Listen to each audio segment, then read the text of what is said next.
2014 թվական նոյեմբերի 10-ը Ծիծեռնակաբերդի բարձունքում ամենայն հայոց կաթողիկոսն ու Մեծի տան Կիլիկիո կաթողիկոսն աղոթում են հայոց ցեղասպանության անմեղ զոհերի հոգիների հանգստության համար։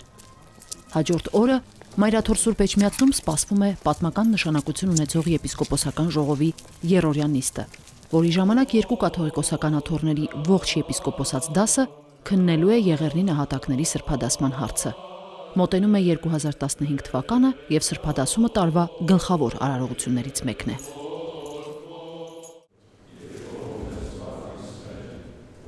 Եպիսկոպոսատ ժողովը նախագահեցին ամենայն հայոց եւ Մեծի տան Կիլիկիո կաթողիկոսները։ Եպիսկոպոսատ ժողովը հայ առաքելական եկեղեցու հոգևոր բարձրագույն իշխանության մարմին է, որը դավանաբանական, ծիսական, եկեղեցագիտական, կանոնական, բարոյական, միջեկեղեցական հարցերի շուրջ որոշումներ է կայացնում։ Խնդիրները ժողովների միջոցով լուծելու ավանդույթը հաստատվել է դեռևս առաքելական շրջանում։ Ծանր ու անբարենպաստ իրավիճակների, նաև եկեղեցավարչական խնդիրների պատճառով 400 տարի հնարավոր չի եղել կազմակերպել եպիսկոպոսատ դասի համախմբումը։ Դա տեղի ունեցավ մեր օրերում։ Իդեպ օրակարգային բոլոր հարցերի շուրջ երկու կաթողիկոսությունների հոգևորականներից բաղկացած հանձնախմբեր են ստեղծվել, որոնք անցնող տարիների ընթացքում միասին փաստաթղթեր են մշակել։ Ողջույնի եւ օրհնության խոսքում Գարեգին II ամենայն հայոց կաթողիկոսը նշեց, որ ժամանակի զարգացումներին համակայլ լինելու եւ նորօրյա հարցադրումներին արձագանքելու համար անհրաժեշտ է պարբերաբար գումարել այս ժողովը։ Աննվազն նախանձախնդրությամբ պիտի շարունակենք միջազգային հարթակներում անլռելի պահել մեր Սուրբ Եկեղեցու կոչը, հանուն հայոց ցեղասպանության համընդհանուր դատապարտման, Արցախի մեր ժողովրդի ազատ ապրելու իրավունքի ճանաչման, այլև Սիրիայում, Իրաքում, ողջ մերձավոր արևելքում խաղաղության վերահաստատման, կրոնական հալածանքների դադարեցման, քրիստոնեական համայնքների իրավունքների պաշտպանության։ Արդի աշխարհին առաջնահերթորեն հուզում են սոցիալ-տնտեսական քաղաքական խնդիրները, քան հոգևորը, մարդ Աստված հարաբերությունների անխաթար պահպանումը եւ համընդհանուր բարիքի համար աստվածահաճո կերպով ապրելու ձգտումները։ Արամ առաջին կաթողիկոսը կարևորեց նվիրապետական աթոռների ժողովրդին ծառայելու միասնական ջանքերը։ Աթոռները պատմության բերումով իրարից հեռու են գործել։ Ցեղասպանության զոհերի սրբադասման խնդրի առնչությամբ նա նշեց. Միայն պիտի չի հիշենք, այլ հիշելեն անտին աշխարհին պիտի հիշեցնենք, որ դակավին իրավազարգված ժողովուրդ մգա, եւ այդ ժողովուրդը բանջադեր այսօր իր իրավունքները կբանջի։ Մենք չենք կրնալ լրել, երբ Արեմոդյան Հայաստանը, Գիլիգյան, մեր գալվածները ազգաբատական, եկեղեցաբատական դակավին կմնան բնակարաբաց հոն։ Մենք որպես եկեղեցի եւ որպես ժողովուրդ չենք կրնալ անդարբեր եւ լուր մնալ այս կացության դիմաց։ Այսօր մենք բանջադեր ենք։ Երբ կսենք մենք բանջադեր ենք եկեղեցի եւ ազգ, մեկ ամբողջություն։ Եկեղեցի ազգ հայրենիք, մեկ ամբողջություն։ Եպիսկոպոսած դասը շնորհավորանք եւ մաղթանք հղեց Գարեգին II ամենայն հայոց կաթողիկոսին Օցման եւ գահակալության 15-ամյակի կապակցությամբ։ Շնորհավորանքներին հաջորդեց գործնական քննարկումը։ Ներկայացվեց ցեղասպանության զոհերի սրբադասման արարողակարգը։ Այն կկատարվի 2015 թվականի ապրիլի 23-ին Մայրաթորում։ Երեկոյան հավատացյալների հոգևոր պատրաստության համար կկատարվի հսկման արարողություն եւ մոմավառություն։ Կընթերցվի սրբադասվելիների վկայաբանությունը, իսկ բուն արարողությունը կկատարվի Սուրբ Պատարագի ընթացքում հաջորդ օրը։ Հարցեր, որոնք այս օրերին հուզում են ոչ միայն հոգևորականներին, այլև մեր հասարակությանը, ինչպես են Եղեռնի նահատակները սուրբ հռչակվելու։ Արդյոք դա վերաբերելու է 1.5 միլիոն զոհերին։ 1.5 միլիոնը երբեք չի կարող օգտագործվել սրբոց նահատակած վերաբերյալ։ Թե դա 1.5 միլիոն է, թե դա 100,000 է կամ 50,000 է, դա միայն Աստված գիտի։ Դրա համար տոնը հավաքական տոն է, որի մեջ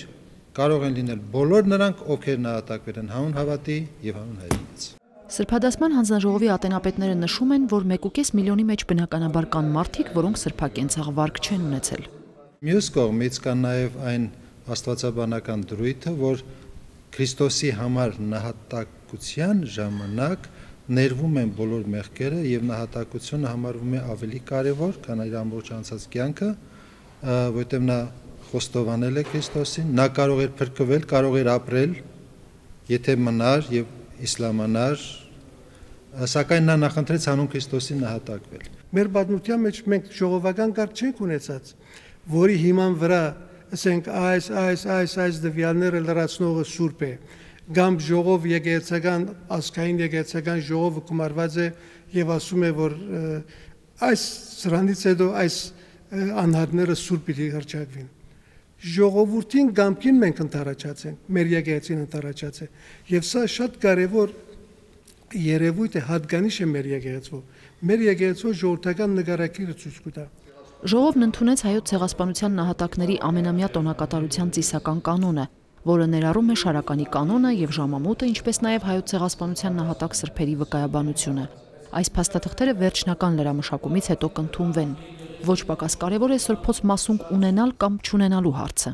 Կրնանք ունենալ եւ կրնանք չունենալ։ Հիմա այս բարակային բարեփոխտապար ժամանակին մեր ժողովրդի նախանցախնդրությունը եւ հանցնառությունն ու հարկանքը իր սուրբերի նկատմամբ նրանց մղել է, որ Տերզորից, Մարգադեից, Շադդադե գոչված վայրում, որտեղ հավաքական թաղում եղել է եւ ոսկորներ այնտեղ եղել են, եւ որոնց բարակային բادرներ կան, որտեղ քահանաները թաղման կարգ են կատարել։ Այդ ոսկորներից որպես նվիրական հիշադակ մասունքներ բերվել են եւ եկեղեցիներում բահվել են։ Ամեն տարի ապրիլի 24-ին հազարավոր հայեր թե Կիլիկիայում եւ թե Հայաստանում գնում են խոնարհվելու այն եկեղեցիների ու հուշակոթողների առջև, որոնց տակ ամփոփված են Եղեռնի զոհերի մասունքները։ Ինչպես Սեփու Սրբազանն է նշում, դրանք արդեն սրբացված հիշատակներ են։ Խորհրդանշական ինչ որ մասնադուպի մեջ ադիգա բիլի տրվի աջունը կամ մասունքը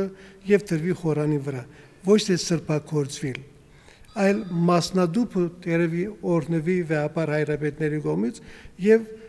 մասունքը գտրվի այդ մասնադուպի մեջ եւ գբահվի մի հատ Մայրաթոր Սուրբ Էջմիածնում եւ մյուս Անտիլիասի կամ Գլիգո Կաթողիկոսյան Սուրբ Աթորում։ Սրբապատկերի ընտրության հարցերը դեռ ընթացքի մեջ են, ինչպես Եզնիկ Սրբազանն է նշում, նոր սրբապատկեր ստեղծելը շատ դժվար է, առավել եւս, որ հայ եկեղեցին սրբապատկերների զարգացած ավանդություն չունի, սակայն մինչեւ ապրիլի 23-ը կունենանք սրբապատկեր, որը կոծվի։ Դա չպետք է ողբի, տանջանքի, տառապանքի արտահայտություն լինի, այլ դա պետք է հաղթանակի արտահայտություն լինի, որ մարդիկ իրենց կյանքի զոհողությամբ հաղթեցին թշնամուն, տվյալ դեպքում թշնամին Քրիստոսահալած սատանան է, որ այս դեպքում օգտագործեց հայասպանության քաղաքականությունը։ Սրբադասման հանձնախումբը հաջորդիվ կձեռնարկի անհատական սրբադասման համար անհրաժեշտ ուսումնասիրությունները, առաջինը նկատի ունենալով Կոմիտաս վարդապետին։ Հեշտ չի լինելու, ասում են ատենապետները, քանի որ ըստ էության կանոններ են ստեղծվում զրոյից։ Ֆունդամենտալ աստվածաբանական հարցերը ուսումնասիրենք, ուսուցանենք, որովհետև այսօր ոչ միայն մեր ժողովուրդն է շատ հեռու կանգնած աստվածաբանական մտածողությունից, այլ նաև կարելի ասել եկեղեցուն մոտ կանգնած անձնավորությունները։ Մենք աստվածաբանական վակուում ունենք, անջրպետ ունենք։ Գրիգոր Տաթևացուց հետո այսօր 500 տարի հայ եկեղեցին որևէ մեկին չի սրբացրել։ Դա չի նշանակում, որ 500 տարվա ընթացքում հայ եկեղեցին սուրբ չի ունեցել։ Ընդհակառակը, բազմաթիվ նահատակներ մենք ունենք, բազմաթիվ աստվածաբան հայրեր, եպիսկոպոսներ, վարդապետներ, կաթողիկոսներ մենք ունենք, որոնք նույնքան արժանի են սրբոց դասը համալրելու այն բոլոր անուններից, որոնք այսօր մենք ունենք մեր օրացի մեջ եւ որոնց մենք անունները գիտենք։ Այնպես որ կարևորն այն է, որ այս գործընթացը սկսվի։ Քննարկումները թեժ էին նաև շարականի կանոնի շուրջ, որն ամեն տարի հնչելու է արարողության ժամանակ։ Այն հնչեց այստեղ դահլիճում։ Արդյոք պետք է կանոնացնել նոր ժամանակներում գրված շարական, թե օգտվել արդեն կանոնական դարձածներից։ Երբ ուսումնասիրենք մեր շարականների պատմությունը, կտեսնենք, որ երևի շատ քիչ շարականներ կանոնականացված են այսպես եկեղեցական ժողովներով։ Հորինված են, երգված են, սիրված են եւ ընդհանրացած են։ Դժբախտաբար եպիսկոպոսատ ժողովի օրերին տեղի ունեցավ երկու ողբերգական իրադարձություն՝ Գյումրիում ավտովթար, իսկ Արցախում ադրբեջանական զինված ուժերը Ղարաբաղի պաշտպանության բանակի օդուժի ուղղաթիռ խոցեցին։ Եպիսկոպոսատ ժողովը դատապարտեց Ադրբեջանի կողմից սանձազերծված սադրիչ գործողությունները, սրտակցություն հայտնելով զոհվածների ընտանիքներին ու հարազատներին։ Այդ օրը կաթողիկոսների հանձնարարությամբ բոլոր եկեղեցիներում Գյումրիի եւ Ղարաբաղի զոհերի հիշատակին արարողություններ կատարվեցին։ Եպիսկոպոսական ժողովը բացեց նաև Մկրտության խորհրդի թղթածրարը, 3 փաստաթուղթ, Մկրտության խորհրդի ծիսական բնագիրը, կանոնական հարցերի փաթեթը եւ նախամկրտական ուսուցողական ձեռնարկը։ Այս բոլորը տևական ժամանակ մշակվել եւ լրամշակվել են։ Ուսումնասիրվել են հին ձեռագրեր, կանոնական տարբեր աղբյուրներից դուրս են բերվել Մկրտության եւ դրոշմի խորհուրդների կանոններ եւ համադրվել։ Յուրաքանչյուր անձ մկրտությունից առաջ պարտավոր է ուսուցման շրջան անցնել, որպեսզի հասկանա, թե ինչ է մկրտությունը, ինչ է քրիստոնեությունը, ինչ է եկեղեցին, ինչ պարտականություններ ունի ինքը մկրտությունից հետո։ Վերջի մկրտությունը մի հանգրվան չէ, որ այդ հանգրվանը անցնելուց հետո պիտի շարունակես քո կյանքը։ Դա մկրտությունը բեկումնային իրադարձություն է մեր հավատքի տեսանկյունից, բեկումնային իրադարձություն է կյանքի կենսագրության մեջ։ Եվ դրանից հետո մկրտությունը պետք է վերափոխի մարդու կյանքը։ Եթե երբեք մկրտությունը այդպիսի բեկումնային իրադարձություն չպիտի դառնա անձի կյանքի կենսագրության մեջ, մկրտությունը պարզ դառնում է մի ակցիա, անշուշտ չկորցնելով իր ներքին ներազդեցությունը, բայց կարող է նաև անձի գործուն ընդառաջումի դեպքում ավելի մեծ վերափոխման ազդակ դառնալ մարդու կյանքում։ Ինչ է անհրաժեշտ ունենալ մկրտության ժամանակ, ով կարող է լինել կնքահայր եւ որ դեպքերում է կարելի փոխել կնքահորը։ Ինչու չի կարելի ունենալ միայն կնքամայր, ովքեր կարող են մկրտվել հայ եկեղեցում։